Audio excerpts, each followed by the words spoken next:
you can even watch back. Giving players all the props or put them on blast. We don't give no hot takes, only talk facts. We're giving all our devotion, riding high on this wave of emotion. Going all out, yeah, cause this is our time. No, ain't no stopping us till we reach the finish line. All in, we came here to win. We're gonna give everything. S-I-C-K on the run. S-I-C-K, sick, sick. On fire, we're ready to fight. We'll bring the house down tonight. S-I-C-K on the run. S-I-C-K, sick, sick. Play it on the car ride, play it when you lounge. X and O's, you know that we can hold it down. Shout out to my man Sammy, got it off the ground. And to all the listeners tuned in right now, got debates, analysis, and speculation. This is sports talk for the new generation. You know where to find us, got a reputation. Sick podcast, your #1 sports destination. Giving all our devotion, riding high on this wave of emotion. Going all out, yeah, cause this is our time. No, ain't no stopping us till we reach the finish line. All in, we came here to win. We're gonna give everything. S-I-C-K on the run. S-I-C-K, sick, sick. On fire, we're ready to fight. We'll bring the house down tonight. S-I-C-K on the run. S-I-C-K, sick, sick. S-I-C-K, it's the sickest podcast. Tune in for the audio, or you can even watch back. Giving players all the props or put them on blast. We don't give no hot takes, only talk back. S-I-C-K, S-I-C-K, S-I-C-K, S-I-C-K, S-I-C-K, S-I-C-K, S-I-C-K. all in, we came here to win. We're gonna give everything. S-I-C-K on the run. S-I-C-K, sick, sick. S-I-C-K, it's the sickest podcast. Tune in for the audio, or you can even watch back. Giving players all the props or put them on blast. We don't give no hot takes, only talk facts. We're giving all our devotion, riding high on this wave of emotion. Going all out, yeah, cause this is our time. No, ain't no stopping us till we reach the finish line. All in, we came here to win. We're gonna give everything. S-I-C-K on the run. S-I-C-K, sick, sick. On fire, we're ready to fight. We'll bring the house down tonight. S-I-C-K on the run. S-I-C-K, sick, sick. Play it on the car ride, play it when you lounge. X and O's, you know that we can hold it down. Shout out to my man Sammy, got it off the ground. And to all the listeners tuned in right now, got debates, analysis, and speculation. This is sports talk for the new generation. You know where to find us, got a reputation. Sick podcast, your #1 sports destination. Giving all our devotion, riding high on this wave of emotion. Going all out, yeah, cause this is our time. No, ain't no stopping us till we reach the finish line. All in, we came here to win.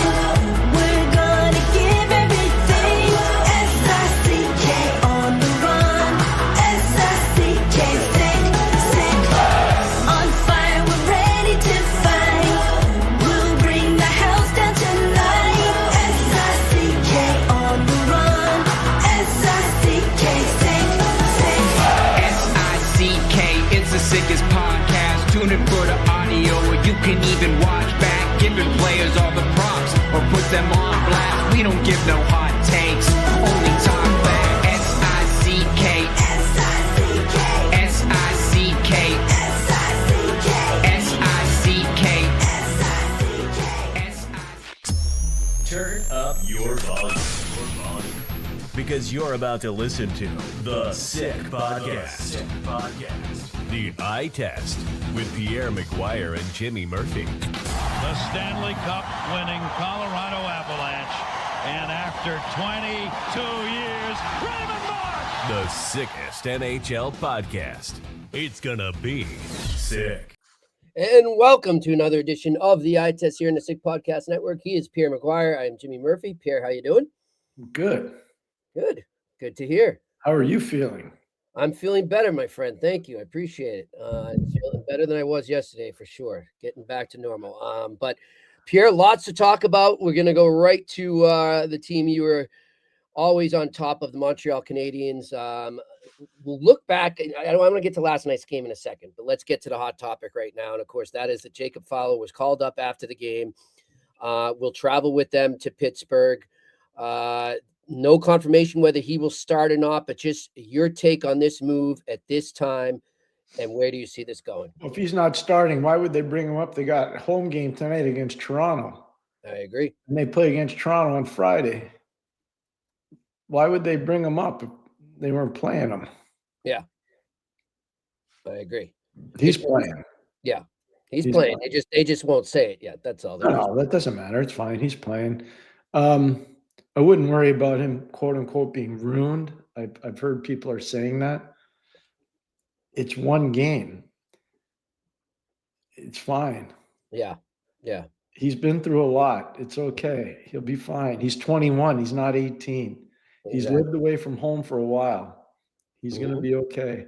So, Pierre, when I saw that he was called up, I instantly thought back to this summer when we had Laval Rocket head coach Pascal Vincent on, and we spoke to him about Jacob Fowler, and he had this clip. We'll go to it right now to say about Fowler. Guy could be a captain. No, I'm serious. He could be. I mean, his attitude is phenomenal. He's it's hard to explain this young man. He comes in a room, he doesn't know anyone or barely knows a few guys, and he fits right in. He knows when to speak. He knows when not to. He goes on the ice. He works hard. He's obviously very talented, but he's got some leadership attributes to him that I didn't see very often, especially in the goalie. And Right. Because it's almost a sport within the sport, being a goalie. And for him to come in the room and just be that mature and fit the way he did fit in the room was quite remarkable. And I was really impressed with him. Not right there, Pierre. It goes to everything you're just saying right now. This kid embraces moments like this, and you've compared him to Marty Brodeur. You've said they have a similar swagger, and you could that's kind of what Pascal was saying there. I can't wait. I think this is a great situation for him. The team needs a little spark right now, and I think he can be the elixir. You can be a great goalie, but I'm going to say something and repeat our good friend Maxime Lapierre has been saying for a long time now, and something we've talked about on this show. Until the end zone coverage gets better, it doesn't really matter who the goalie is. Fundamentally, they're flawed as a defensive team. They need to get better. Part of it's not having Caden Gooley. Part of it's not having a deeper roster of forwards up front. And part of it is some of the guys who had major years last year. And I'll talk about Josh Anderson. I'll talk about Brendan Gallagher. I'll talk about Jake Evans, who are really good and important players for this team. They haven't done so much this year. No. Brendan tried his butt off to get the thing going last night. In the first couple shifts he was on the ice. But then that was it. The guy stopped. And it's fundamentals. I'll give you an example. I talked to Tony about this in Max last night. You can't play defense in the middle of the ice with a player like Braden Point coming at you like Jaden Struble did last night with two hands on your stick. You cannot. And I don't know who's teaching him that, but whoever did shouldn't have a job, because that's just not how you play defense against elite forwards in the National Hockey League. And then you need to know, if you're Noah Dobson, you need to know the time and the clock when you're on the power play, especially on the second power play when the guy's coming out of the box. Yeah, did he mishandle the puck? Yeah, he did. He had no clue. He wasn't plugged in. And I've said this, and I mean it. And this is not a knock on any of the players. It's not their fault. Can we stop talking about the Olympics for these Canadiens players? Just stop it. Stop it. It's crazy. It's everybody wants it the whole way around. So they want the guy on the Olympic team, they want the team to win, and they want everything to be perfect. Well, The guy might not make the Olympic team. The team's not winning. And I think part of it is these guys aren't focused on what they're supposed to be doing right now. Yeah, I think that's fair. That's a fair assessment, Pierre. And another guy I throw in the mix, but I'm wondering, Pierre, if he's hurt, because he has not been what he was last year. And you said it the other day too, Carrier. Something's off with him. He's not playing well. He's struggling. He could be hurt. He's taken a lot of huge hits. That's what he looks uncomfortable. Yep. He was so important to this team last year. It really started to change when he got there last year. Yeah, almost like he's looking over his shoulder at times. Like, That's fair. No, that's fair. So you wonder what's going on with him there. But I think, you summed up right there, Pierre. And the basic thing is fundamentals.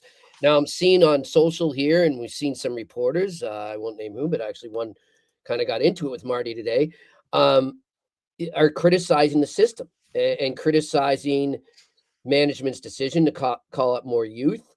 And we're starting to hear the same things we heard at this time last year. And I'm going to say to those people right now, because a lot of them changed their tune pretty quick in April when the team finished an amazing run down the stretch and made the playoffs.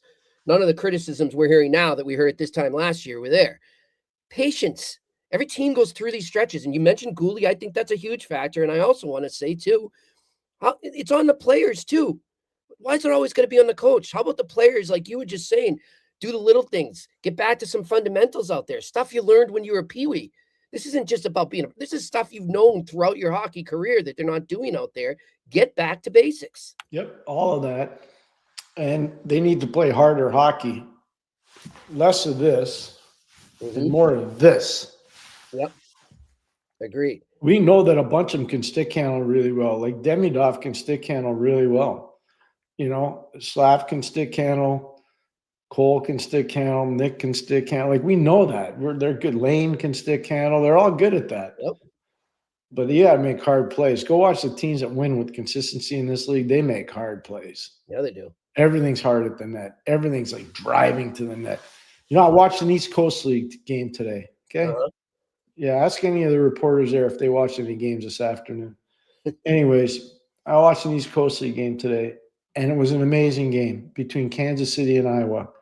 And Kansas City was up 1-0. Then they were down 2-1. Then it was 2-2. Then it was 3-2 for Iowa. Then it was 4-2 for Iowa. In the last 9 minutes of that game, the threshold of driving to the net from Kansas City was off the charts. They eventually tied it. Now they lost the game in overtime. My point is, it doesn't matter what level of pro you're at. If you make hard plays on the goal, you're going to create chance after chance. Now, they're not all going to go in. Yep. But you're going to create chances. Yeah, for sure. Look at Nathan McKinnon's game winner the other night in Long Island. I mean, 100%. Sample A right there. Now, I know he's on another level than most of the players, if not the whole league, but that's the prime example. Just go to the net. Yeah, you're absolutely right. I mean, so that's part of what's ailing Montreal. And I know nobody wants to admit it, and I don't blame the reporters for this. They have a job to do. Like, they got to ask questions too. But this stuff please stop with the Olympic questions. Like, I don't know who Noah Dobson's not going to be on the Olympic team. Yeah. Just stop it. There's a good chance Cole Caulfield's not going to be on Team USA. There's a chance Lane Hudson's not going to be on Team USA. There's a chance that Nick Suzuki's not going to be on Team Canada. Yeah. There's a real good chance. All of those are going to be for naught. But that shouldn't matter right now. It shouldn't matter. Let that decide itself. That will play itself out, is my point. Exactly. And you said it very well, Jimmy. Yeah. But this has to, I get it. You got a story to do. I know how many media people watch. I understand. But now the story's done. Yeah. Let's focus on the schedule till Christmas. I don't know. Maybe I'm not a good reporter, Pierre. Maybe I'm not good at media because the Olympics hasn't really set into my head yet, to be honest. Like, when I'm just thinking in the moment. Like, I'm just thinking, watching the games I watch, breaking those down, looking ahead to the game the next day. I don't have time to think about that right now. I don't know. Like, what?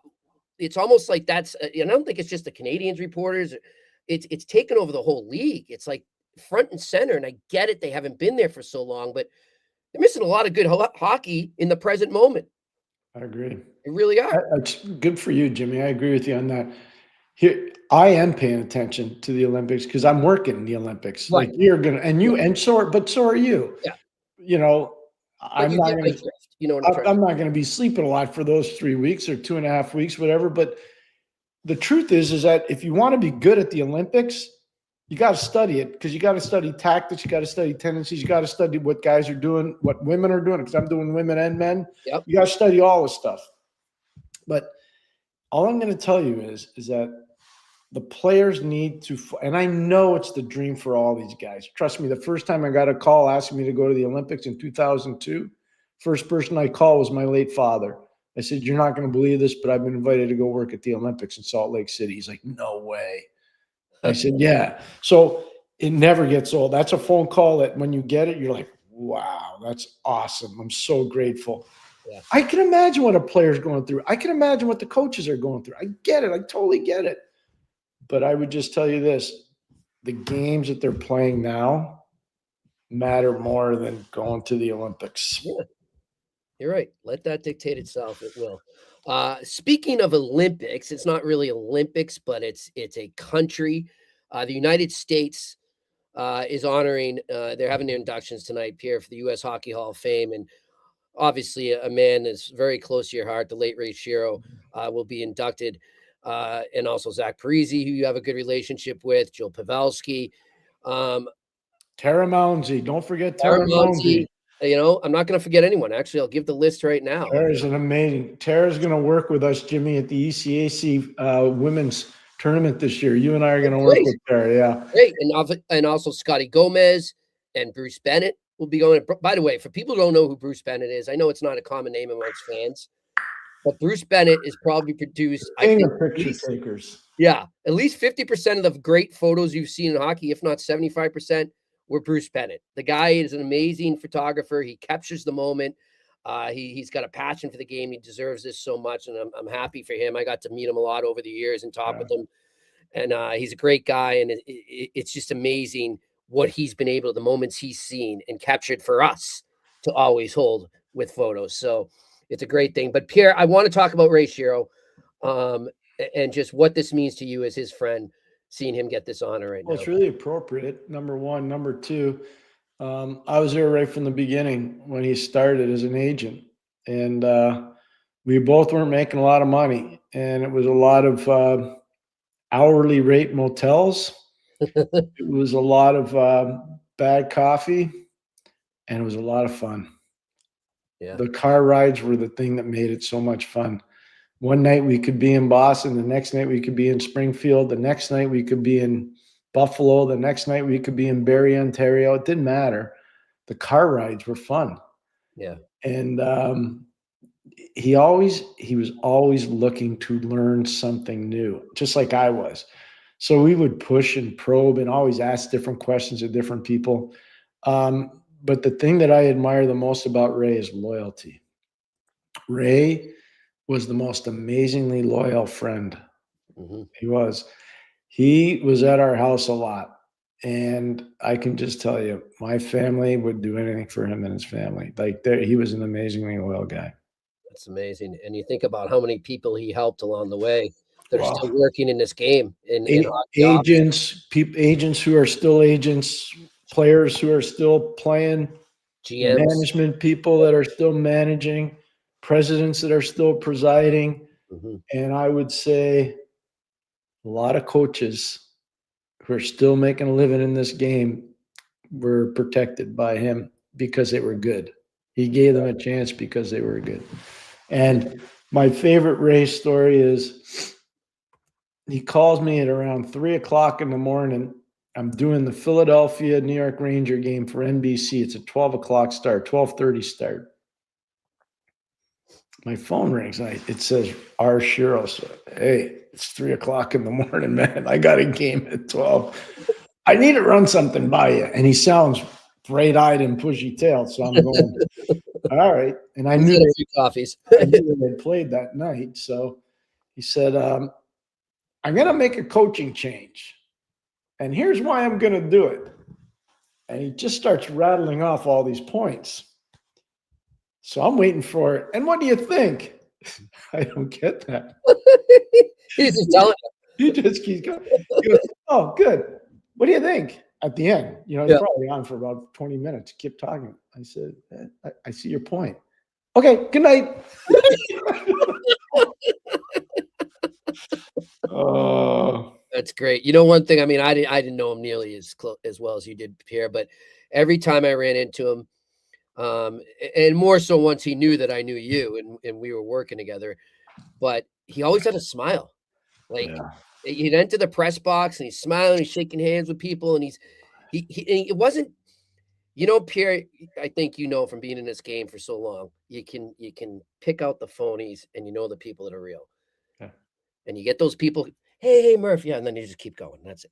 He stopped I watched him one time. I was sitting in my seat from the second he got off the elevator. He comes in the press box in Boston. He went through 3 people, but he didn't just mow through them. He stopped and spoke for a few minutes with each one. That's class to me. Well, that's what he used to do. You're not exaggerating any of that. Yeah. So in the summers, Friday, Saturday, and Sundays, I was living in Boston. He was living in Boston.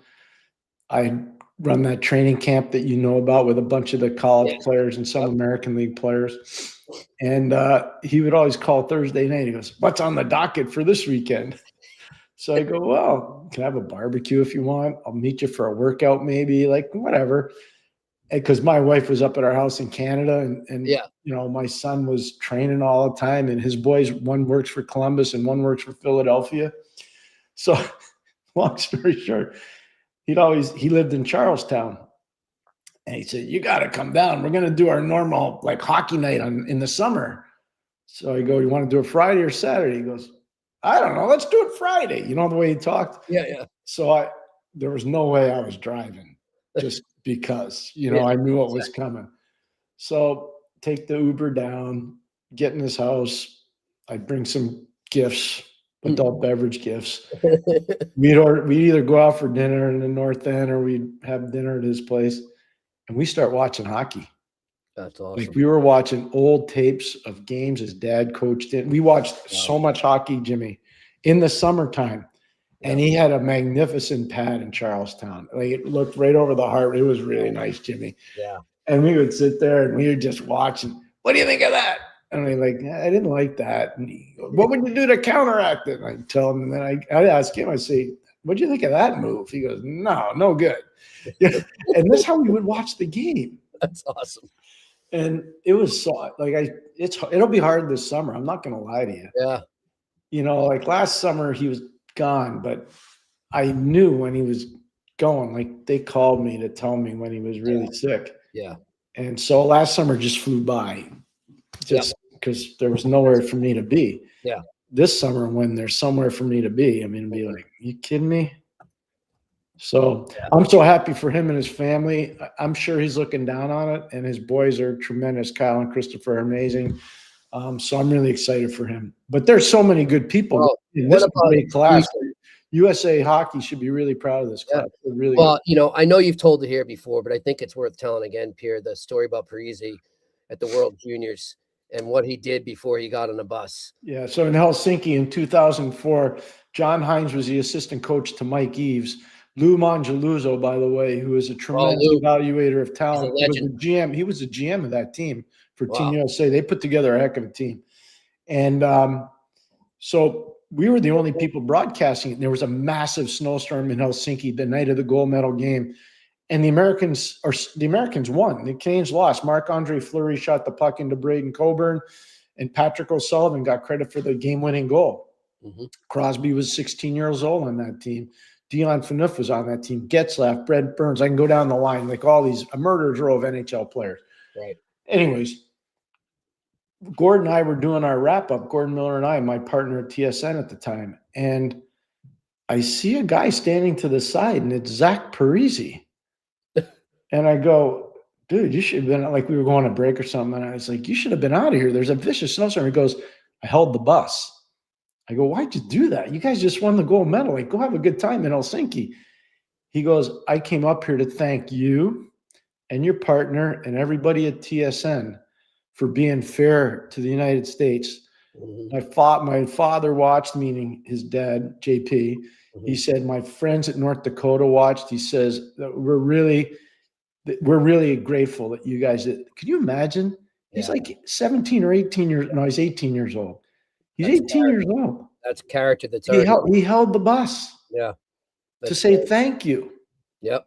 He's an amazing. He's one of my he's one of my all-time faves. Yeah. Like you know his dad too. Oh yeah, I knew his dad. I had a very good afternoon with his father once over in Europe. I heard he was a character. Well, he was. He passed away, but he was. He had character for sure. He started the program at Shattuck. You know, people don't know that enough about him, but he did an amazing job starting that thing at Shattuck. Yeah. And Andy Murray was a big part of it, former NHL coach Andy Murray, and Pete Johnson, Bob Johnson's son, was a big part of it out there at Shattuck. And Tom Ward, Tom was still there. And and I hope the people at Shattuck get this, because Tom has done yeoman's work at Shattuck. He was, I mean, unbelievable in building the program there. So there's a lot of good people that have gone through Shattuck, but JP really started the whole thing. And Pierre, just for some of our viewers and listeners might not know about Shattuck, I mean, it's produced quite the plethora of amazing NHL players. Not just that, their women's program's off the charts too. Yeah. It's in Faribault, Minnesota. It's a little bit like Notre Dame in Saskatchewan. Wilcox is Notre Dame, and Notre Dame is Wilcox, and so Shattuck St. Mary's is Faribault, and Faribault is Shattuck St. Mary's. A little bit like that. Yeah. No, it's good. A lot of great hockey players have come out. Nathan McKinnon's come out of there. Obviously, Sidney Crosby. You can go. It's a murderer's row of players. It's unbelievable how many. Zach obviously came through there. You know, there's so many. And I apologize. I should have this laundry list of all the greats that came out of there. There's just too many to name, but I'll just give you some of the higher profile ones. And then finally, the other guy I want to talk about is Joe Pavelski's going in, Pierre. Yeah. And, you know, you probably knew because you got such a good eye for talent, or you had a better feeling about it. But I don't think many people, when he was drafted in 2003 in the 7th round with the 205th pick overall, would imagine him going into any type of Hall of Fame. His hand-eye coordination is some of the best ever. And, you know, everybody says, oh, look at him deflect these pucks. Should have seen him hit a baseball. Should have seen him hit a golf ball. His hand-eye coordination was off the charts. And he's a perfect textbook example of a guy that was a multiple sport athlete that became a really good hockey player. He wasn't the biggest guy. He wasn't the strongest guy. He was clearly not the fastest guy.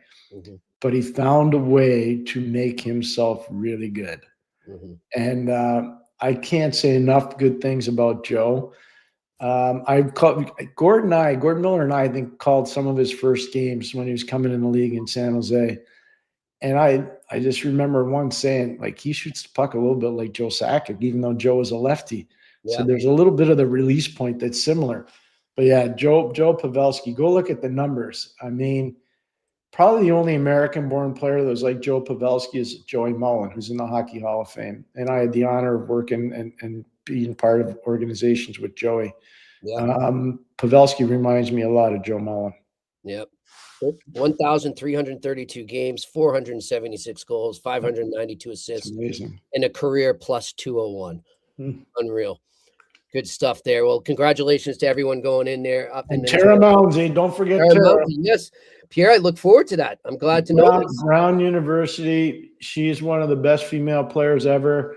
She grew up in New Hampshire. She was, when there was really no women's hockey, she was playing with and against the guys, and she was just as good as any of them. And she was on the 98 team that won. And when you talk to her coach, Ben Smith from the 98 team, you can't hear enough superlatives about her. He just rattles them off. Tara, I was texting with her yesterday about this. It's really cool that she's going in because she was really a special player. Concord, New Hampshire. There it is. There you go. Good stuff. Well, you didn't think I was telling the truth, did you? I know. I look forward to just looking what part of New Hampshire, since I've lived there before. So look forward to that at the ECA season, Lake Placid. Pierre, before we get to our sponsors and Q&As too, anything else last night? I know we were talking off air about the Edmonton Oilers, Pierre, and you made a good point to Shane and I, as you've made already on the air here a couple weeks ago and numerous times. People can blame the goalie all they want in Edmonton, but that's not the main issue. No, if your star players don't want to play team defense, and you're never going to win. I don't care because they get all the ice time. I know, and Shane made a good point too, producer Shane, without McDavid, you don't get back in the game. You're down 3-0, and he basically carries the team on his back. Same with Draisaitl. But the problem is they don't play defense either. They just don't. And I don't know how Coach Knobloch's going to get that through to them. At some point, they're going to have to, because if not, it's just going to be a wasted exercise. They're too good a team. They definitely need help on defense. Jimmy, they need help on defense. And it's not just a defenseman. They need forwards that are going to help the D. Yeah. How's that guy Troy Stecker doing that they waived? Not saying anything. I know I what's said on the eye test. It's all right. Anyways, all right. Let's get to our wonderful sponsor, Vago Italian. You can go there right now. I mean, look, we tell you about them every day, but the best thing about them is how they combine the old and the new, and they find that perfect blend of deliciousness in all their meals. 23 years, longevity. And as we say, I mean, I was having this conversation with one of my old UMass friends yesterday, just about all the places that were there that aren't there anymore in Amherst. And you see it everywhere right now. It's sadly part of our society where all these restaurants aren't surviving, but Vago is withstanding. They withstood COVID. They're withstanding the test of time because they are simply amazing. So you want to go there right now. They're over on 1336 Green Avenue in Westmount. For reservations, call 514-846-1414. Again, that's 514-846-1414. And like we said, we will be there during the Olympics. And when we have the Hey, Jimmy, one more thing before you go to Betway. Just to show you how good Vago is, this weekend coming up, my mom tried to get a reservation for her and some of her friends. Uh-huh. The rooms are sold out. Wow. On Saturday night. There's nothing, man. I hope Shane's good to go. Shane's good to go on Friday. Shane is good. Sheila and Shane are good to go on Friday. All right, good. Celebrating Sheila's retirement, which I'm so happy for her. Good for her. Well, I hope to meet her one time when we're up in Montreal. Maybe we'll all be at Vago when we do. Looking forward to that. All right, let's talk about our other sponsor, Betway. You can still go all the way with Betway and bet those beauties right now. You can join the action if you're not a member. Go to that QR code in front of you if you're watching. If not, go to the members section on the website and fill out your details there to get the amazing deal of up to $300 credit on your first deposit, even if you lose your first bet. That's right, a free play, even if you lose your first bet. But you're not losing a lot if you listen to the eye test here. We've been doing okay this season, but I'm not going to get cocky. Haven't had a great week. No, you're not. Nope, Pierre will not allow that to happen. But one thing I'm going to tell you right now, before I tell you, though, I want to remind you, you must be 18 plus. Terms and conditions apply. Always bet responsibly. And remember, it's not available in Ontario. Pierre, not too many games today. I'm just focusing on one game. And it's a Don't tell me. Don't say anything. Okay. I'm going to say you're going to focus in on Rangers and Shy. No? Great minds think alike, my friend. Is that the one? Yep. Okay. That's the one. And I've got a twofold bet here. I've done this a couple times, and it's worked a couple times for us here. Chicago back off a trip. The old first game back, a little slow in the first period. Gave me the Rangers to win the first period at plus 130 on the puck line. Not the money line, do the puck line so you get positive value there. But then give me the Blackhawks to win the game on the money line. So I think the Rangers go up early. They win the first period, and the Blackhawks get better as it goes along. And I'm feeling like they may force an extra session there of overtime, and they beat them in the long run. Wow. That's the you way get extra money for those kinds of bets? You do, because what you'll do is you're combining two positive values. So I think what you do too, and here's the key, don't do the Blackhawks part before the game, because what you do is you wait till they go down, and then the value goes way up because the odds against them coming back aren't as good as they were before the game. So there you go. I don't know how you remember all this stuff. I don't know how you do it. I get a twisted mind. It works good though with gambling. All right. I don't know how you know how to do this stuff. All right, let's get to our questions. What do we got? I saw some good ones too. Seamoke, how are you? Hope Elijah's doing well as well. Pierre, do you think Tage Thompson has a legit shot to make U.S. Olympic team. Also, Sean Avery was awesome. Please have him back on again. We loved it too. We plan on doing that. Sean was amazing, and we really had a lot of fun with him. In terms of Tage, I do think he's got a legitimate chance. It's everything Billy Guerin wants: size, checking ability to score off the rush, score off the cycle, and pile drive pucks on the power play. So I got to think he's got a legitimate chance. Yeah, I think he makes it as well. All right, next question. Franco, what kind of effect does your team captain, example Hughes, have in the dressing room and his credibility? Can the circumstances in the dressing room put pressure on management once it's out in the media? Yes, and yes, and yes. Mm-hmm. It does. The captain plays a big role in that. That's why it's such an important person when you name a captain, for how they behave, how they deal with the media, how they deal with peer pressure, how they curb the enthusiasm of some maybe bad situations, because there can be bad situations over a course of a season. It's just normal. It happens in every walk of life, not just hockey. Yep. And usually it's when you're losing. So how do you quell a rebellion? How do you make sure that everybody's singing from the same songbook? I'll give you a great example of captaincy. Chris Drury and Mike Greer were in Washington. The team was in Washington. They were playing for Buffalo. There was a massive, massive, massive snowstorm. And I think there were 4 or 5 women on the team players on the team whose wives or girlfriends were pregnant. Oh, wow. And they had lost all power in that part of New York where most of the players were living. And Greer and Drury called the local hardware store to make sure that these people, the women in particular that were pregnant, were looked after, and they brought generators to their houses, and they paid for them. Wow. And they put the generators in. It's an amazing thing. I wrote about it in Sports Illustrated, and I was like, wow, good for those guys. That's leadership. Yeah. So that's, when you pick captains and you got guys like Greer's a good man. You know him. He's a St. Sebastian's guy. Yep. Graduated with him. I coached Drury's brother, Teddy, and I can't say enough good things about Teddy. And I didn't know Chris as well, obviously, but I know Teddy's son, Jack, really well, who plays in Colorado. And they're good people. But that was something that always stayed with me. It showed a real good example of leadership. That's class. That's class. And the other thing I'll say, too, is don't just make a guy a captain because of his skill and he's the best player. Or his reputation in the community. Yep. It's got to be the right fit. There's way more that goes into it. When you're drawing up the picture for what a captain should be, just use Jean Beliveau and just work off of that. Yep. Just work off of that. It's pretty simple. Now, not everybody's going to be him. They can't measure up to him. Yeah. You work off of that. It's similarities. Yep. Yeah. All right. Next question. Clinton Kozak. Although I typically appreciate your insight, I thought you were particularly hard on Arbor Jackeye last night, Pierre. Did you try to sign Arbor as a free agent when you were in Ottawa? No. I don't think he was. No, not only that, I didn't think I was hard on Arbor. I talked about why I thought the coaches were probably not too happy with him.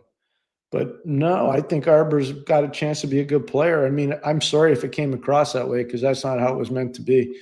And no, I did not ever try to sign Arbor Jackeye. Okay. And I'll just say too, just knowing Pierre's a big fan of Arbor. He wants him to do well. But he's going to tell it like it is. All right. Next question. Juice. Pierre, you've always compared Jacob Fowler to Marty Brodeur. What makes Fowler remind you of Marty so much? Composure, consistency, the way he plays the game, the way he fills the net. He doesn't turn sideways. He's amazingly athletic. He's very flexible. He competes. He's not intimidated by any moment. I can go down the line. Mm-hmm. Brodeur blew me away when he was 16. I never saw a goalie like that ever. I played for Montreal Canadiens, which is in the east end of Montreal in St. Leonard. He was so good. He was so good. And, I watch Fowler play a lot and practice a lot. And I see a lot of the same similarities. All right. Next question. Kiwi 91 Kiwi. I noticed the Habs keep turning the puck back to the D behind the goal line. I noticed that too the other night when I was watching. Even when the attacking team has numbers in the zone, why don't they chip it out and go after it in the neutral zone? It's a great question. Good question. Jimmy and I have been talking about it. I know Tony and I and Max Lapierre talk about it. The fundamentals of their defensive zone structure are not good, and it's habits. Yep. You know, it's all habits, and they're learned habits. They just have to get tightened up on them. That's all. Doesn't mean they're a bad team. It just means they got to tighten up. Every team needs to tighten up. Like I say it all the time, Jimmy. There are no perfect players, and if there were, there'd be no need for coaches. And especially this year. No, this is the way it is. What's the rule, Jimmy, this year? Owner, GM, pro scouts. Yep. If you don't have 3 of those that are really good, you're not winning the cup this year. Exactly. Some years you can overcome it, but not this year. All right, next question. Peter Manu. One issue that's a problem for the Habs is the bottom 6, and they don't have an identity. Would someone like Drew O'Connor from Vancouver, who was on the eye test last year, could he help with that? He could. Drew's a big guy that can really skate. He's a Dartmouth kid, free agent coming out of Dartmouth. A lot Speaking of Speaking of Dartmouth? Yeah, Reed Cashman tomorrow or for Friday. Yeah, for Friday. We'll tape it tomorrow for Friday. But I think Drew could, but I don't think like that's a pressing need. They got to get Josh Anderson back to where he was last year. They got to get Jake Evans back to where he was last year. They got to get Brendan back to feeling good about the way he has to play. He tried it. By the way, Brendan tried his butt off yesterday. He did. He tried it. He's trying. They just got to get him back. One of the things, he didn't start the year great last year, but he sure finished it well. Christian Dvorak's not there. And so they lost him. You know, Armia's having a pretty good year in LA. They lost him as well. So they're guys that they're trying to figure out where they fit in the bottom 6. They are. Great. Next question. Ethan Russell, what's up, Ethan? I understand Ottawa is missing 2 key pieces, but what's the cause of their recent struggles? I think not having Pinto is a big problem. Yeah. I know the power play was 3 for 3 last night. I know their penalty kill was 3 for 3 last night. But the truth is that the penalty kill hasn't been great, and the power play has been pretty inconsistent. And now you're starting to see fatigue. Excuse me. Jordan Spence and Tyler Clevin had a rough night last night. They had a real rough night last night. And it's because they're playing out of order. No Tommy Shabbat. Tommy Shabbat breaks down a lot. You know, Nick Jensen was a top 4 guy for him last year. Nick Jensen's 35-year-old that had hip surgery in the offseason. He's not the same player. So their batting order is fouled up. And without Pinto down the middle, they're expecting a lot more out of Dylan Cousins. And Dylan, 5-on-5. Power play's been fine. 5-on-5 is not getting it done. He's not getting it done. Jimmy, I'm going to tell you this right now. And I said it before the week started when I was working with Alex Adams, which we do a podcast every Senators game. I said, these next 4 games for Ottawa, they cannot go -4. They can't lose all 4. So they lost game 1. Their next game's Thursday night in Columbus. Their next game after that is Saturday night in Minnesota. Their next game after that is Sunday in Winnipeg. If they lose all 3 of those games, Jimmy, you look at and you see what the standings are doing right now, I don't think they'll make the playoffs. And I know we're not even at 40 games yet, but I'm telling you, Jimmy, that's how tight this is right now. Yeah. No, for them. That's a tough weekend too. Interesting. By the way, there too, was it that Franco? I don't know if you can pull that up, Shane. He miswrote the last question. I meant to ask the effect of a team captain being involved in trade rumors. That's really hard. That's not tough. Easy. That's really tough. Yeah, I can't think it's an easy look at in Vancouver last year, what they had to deal with all the drama, and then this year with this. Yep. I don't care who's coaching.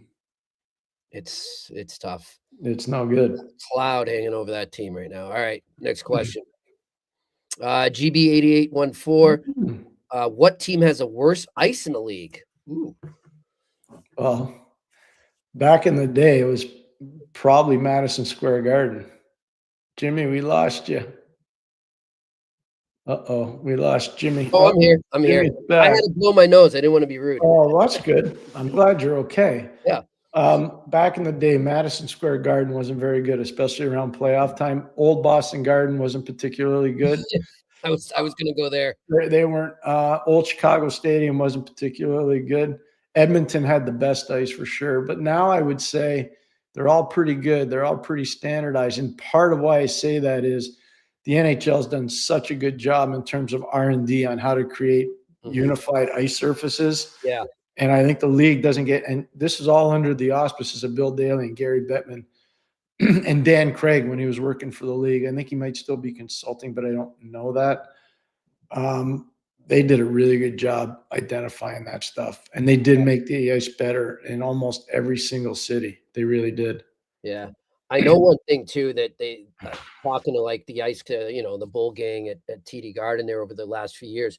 The one thing that they said, and they talked to other ice crews all around the rink, Pierre, they said the one thing all the rinks have been having problems with is that it's getting warmer sometimes a lot earlier. Like you get these really crazy warm days, late February, early March, and their systems aren't set for that yet. True. And that's creating issues, but they're adapting. They've got the technology to do it. The biggest thing is the humidity in the building, and they created these dehumidification plants, and most of these buildings have them. Oh, yeah.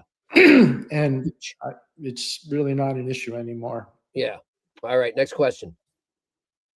The head coach of the Habs, Marty St. Louis, does not have tons of NHL experience as a coach. In your opinion, what does he need to work on to improve as a coach? I don't see them practice, so I don't know what their practices are like.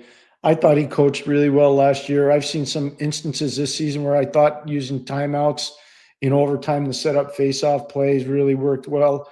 There's certain things that probably bench management-wise he needs to do a little bit better.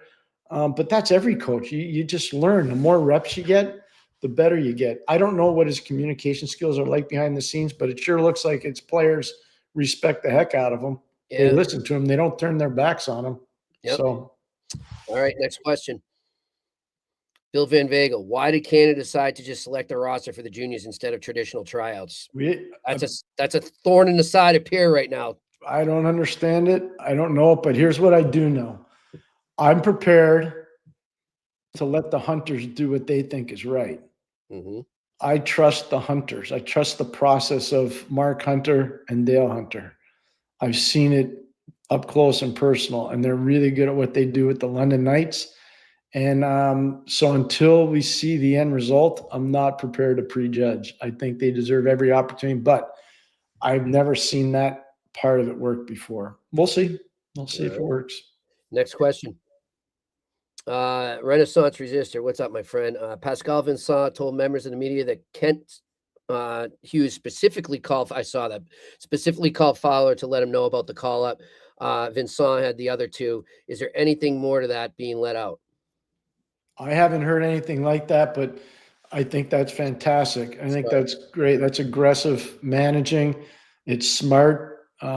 This is going to be a franchise type player for you, and you want him to have good memories of his first opportunity. So I think that's really good.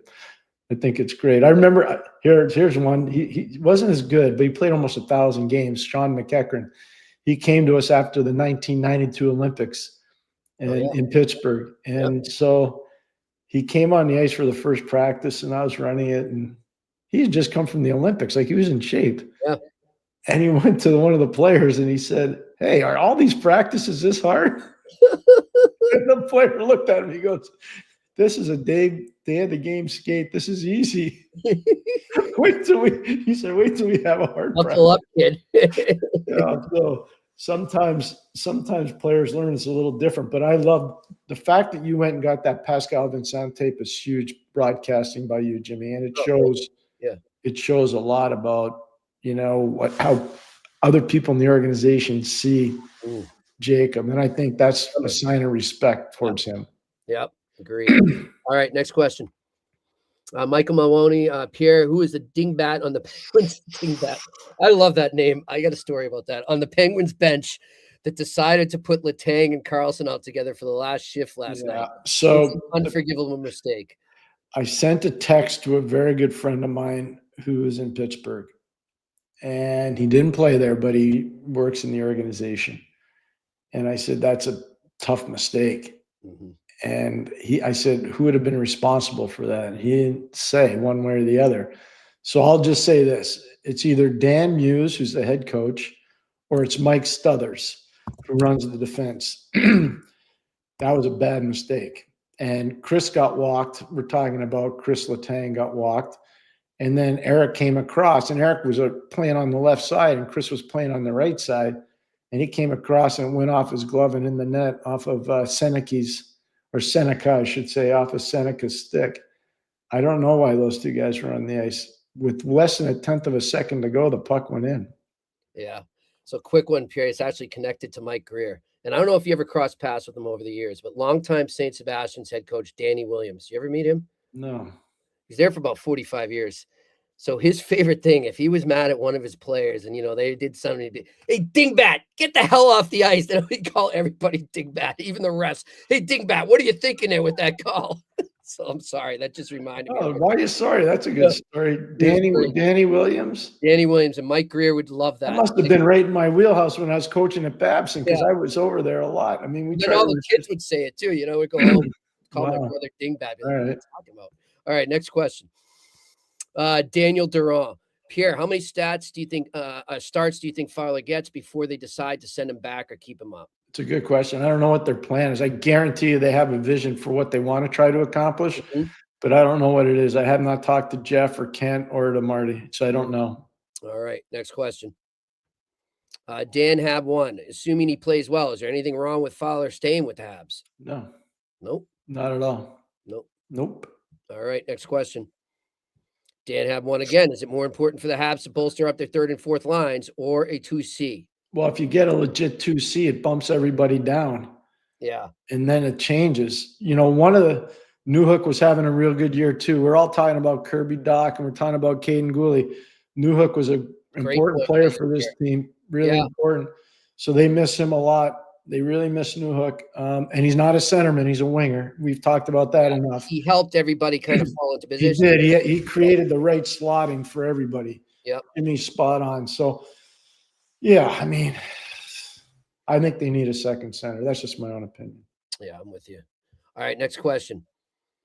Daniel Durand again, 357. Who would it cost the Habs to get Phil Deneau back? I'm going to say probably a prospect or maybe a second-round pick. Mm-hmm. Yeah. All right, next question. Hendricks that can play. Any funny stories of players outside the rink, hotel curfews, bar fights, etc.? Oh, yeah, Pierre's got plenty. I've got a few too, but I don't think they're not just players. Sometimes trainers are involved. Sometimes coaches are involved. I can tell one. I'll tell you this one. God, the Scotty curfew stories are great. Well, that one I'm not going to talk about. I know. That's because I was a bad boy and I got in trouble. That's all I'll say about that. Yeah, that's all. I remember we were in Calgary. We always went out 2 days early because we didn't charter. We went commercial. And we had a skate. And Rick Keogh and I skated with the guys. And then Barry Smith had just been sent, I think, to Sweden to go scouting. And Scotty was watching. And then, I don't know, most of the guys went. We had 2 days, so a lot of guys went out for dinner. I don't think there was a curfew. And I sat with Rick Keogh and the late Mike Lang in the hotel bar, probably at around 2:00 in the afternoon after the skate's long done. And we'd done all our work. We were prepared. And all of a sudden, I never drank hard liquor. And Mike started drinking these things called frozen mudslides. Oh, yeah. Well, Jimmy, I don't know what the heck that is. Those can creep up on you too. Well, tastes good. I said, so Mike said, what are you going to have? And I said, well, I don't know. I'll just have a beer. He goes, no, try this. So I did. I said, actually, this is pretty good. Right. Exactly. Yeah. I had a few of those. And yeah. And you slid down the mud. I was a frozen mudslide after that. All right. Next question. Franco, what story did Charles D. Is that okay? Undrafted, makes ECHL, struggles to make an AHL roster, decides to go to Sweden, signs an NHL contract, and he looks good. Does this become a model for others? Oh, a lot of people. I've been talking to Jimmy about this. Yes. I think one of the biggest marketplaces is going to be the European free agent market and the college free agent market, because a lot of kids are going to be coming down from major junior. They're not going to get signed by NHL teams. They're going to go back into the player pool, and the free agency market's going to be substantial, especially with expansion. And I'm not kidding you. Like I told Jimmy earlier this afternoon, I watched an East Coast League game today. I was blown away by the pace. The these kids were playing at 10:30 in the morning because it was one of those school day games. Yeah. And the physicality starting at 10:30 in the morning was massive. The intensity, all these guys know there's going to be expansion. When there is, that just allows them to climb up the ladder a little bit. But he's a good player. He's a very good puck mover, very good. He was a really good player with Rimouski in the Quebec Major Junior League. He played in the East Coast League, but he was a defenseman of the year in the East Coast League and also in the SHL. So he's been a good player for a while. Yeah. I mean, and Pierre, I echo what Pierre says about that free agent market. It's going to be huge. Yeah. All right. Next question. Excuse me. Pierre, when was the first time you watched Fowler play in person, and what was your reaction when the Canadiens drafted him in the 3rd round in 2023?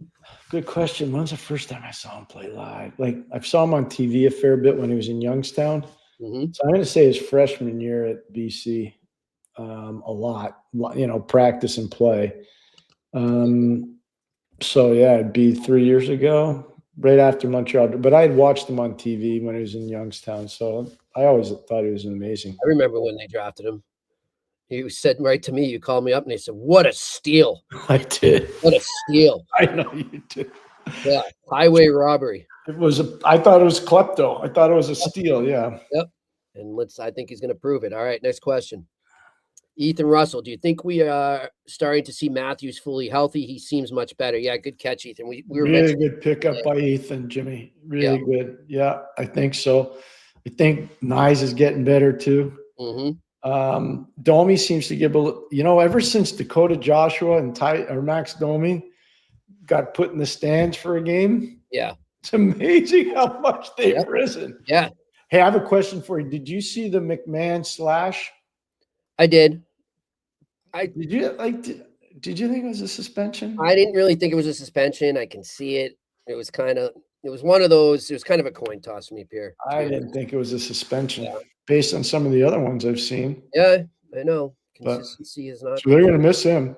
Yeah, for sure. They play San Jose tomorrow. Yeah. Don't miss him against San Jose. That line was going really well with Roy and Joshua and McMahon. That line was going really well. Yeah, and another thing I forgot to point out before, Pierre, you talk about what the Canadiens need to do, going north-south and going to the net. Did you notice the other night, I don't know if it was their first or second power play, and Ekman Larson, the second he got the puck, he rifled it in there, and there were already 3 Maple Leafs converging on the net. That was a Tampa game. Exactly, yeah. That's what Montreal needs to do, is more stuff like that, because you're creating chances. Agreed. All right, next question. Renaissance Resistor, was last night's fast call-up a message to the staff as well as the players? No, I think the staff probably was aware of it. But I think the staff probably says, if you want to do it, do it. We support you. Like, we need a little bit of a shakeup. I say it to Jimmy a lot. It's called shake the tree. Sometimes you just got to shake the tree. And I think that's what they're doing. I don't think they want to alienate any of the players, but I think they want to get their attention. Mm-hmm. So this will definitely get everybody's attention. All right, next question. Bill Van Vago, considering the glut of players competing for 2 to 3 spots on both Canada and USA, would either entity do a tryout scenario similar to Canada for the 87 Canada Cup? They're not going to, apparently, Bill. No, they're not doing any of that. They'll pick the team, and supposedly by December 31st, everybody will know, and then the rosters formally come out January 1st. And I think part of that is so they don't intrude on the World Junior, which will be in Minnesota, and January 1st at the World Junior is a full day off for everybody. Yeah. So it won't interact or it won't overlap with what they got going. And is the Winter Classic the first or the second this year? I think it's a second. I think it's a second. And then there's another one. There's one. I thought they might have done it there. There's one in Florida. I think it's in the football stadium. Yeah, Tampa. Yeah, and then they go over to Tampa. But first, it's on the East Coast, and then they go over to the West Coast. Yeah. All right, next question. Chris Gaming TV, Pierre, any chance we'll ever see Super Mario on the show? That would be amazing. So one of the things I'm trying to do, I talked to Jimmy about it. We never pretend with our viewers. Mm-hmm. From the 22nd of March until the 26th of March, I'll be in Pittsburgh for Mario's fantasy camp. I'm just so grateful every year I get invited to that. I love doing it. And I love the people that are there. And so what I'm trying to do now is get clearance for Jimmy to come so that we can do the show from there. And if that's the case, I think there'd be a sighting of 66 somewhere. Yep. He's Jimmy. You get to know a guy over a long time, and when you win with a guy, it's a whole other thing, right? It's just different. It's amazing. It's amazing what kind of guy he is. It's unbelievable what kind of guy he is. He's awesome. I've heard nothing but good things, and obviously, you know how close he is to Kevin Stevens. So, oh well, hey, look, Kevin. They're all this. All those guys are cut from the same cloth. Yeah. You know, Kevin's like that. Mario's like that. Rex. Ronnie's like that. Yarmir's like that. Rex is like that. Joey's like that. Yeah. You know, I can go down the line, all of them together. You know, talk it. Jeez Louise. Yeah. I know people probably say, I'm tired of this guy praising Talkett all the time. You had to see what I saw when I work with this guy. Like, dude, he's tough. Yeah. And I don't mean the fighting part. I mean the stuff that he went through to play for us. Yep. I'll never forget that. I'll never forget that. All right. Next question. Or is that it? Yep, we're done. People are tired of this, Jimmy. Tired of I'm not tired of it. I love it. It's my no, favorite. I love it when the people. That's the best part of the show. Yeah, Thank we look you so forward much, to it. everybody. Talk about it all the time. So great. So great stuff by everyone there. Thanks to everyone watching and listening. John Avery, if you're watching, you were awesome, man. Thank you. Thank you so much. Yep. It was great to talk to you. Good stuff there. And thanks to Shane, as always, working the boards up there. Again, tomorrow we're going to be pre-recording Friday's episode with Dartmouth. And if you're a college hockey fan, you haven't watched Dartmouth yet, catch up. Don't sleep on them. They are legit good. They're 10-0 right now. They're number one in the I NPI. broadcast one of their games. I've watched all of their games, and they're legit. They're legit. They are legit. We'll have the coach on, working on a guest for tomorrow, the live show. I will let you know during the day if that comes through. But until then, this has been another edition of the Eye Test on the Sick Podcast Network. And that's a wrap. Hope you don't miss us too much until next time. Follow the Eye Test with Pierre McGuire and Jimmy Murphy on YouTube, Facebook, Google Play, and Apple Podcasts.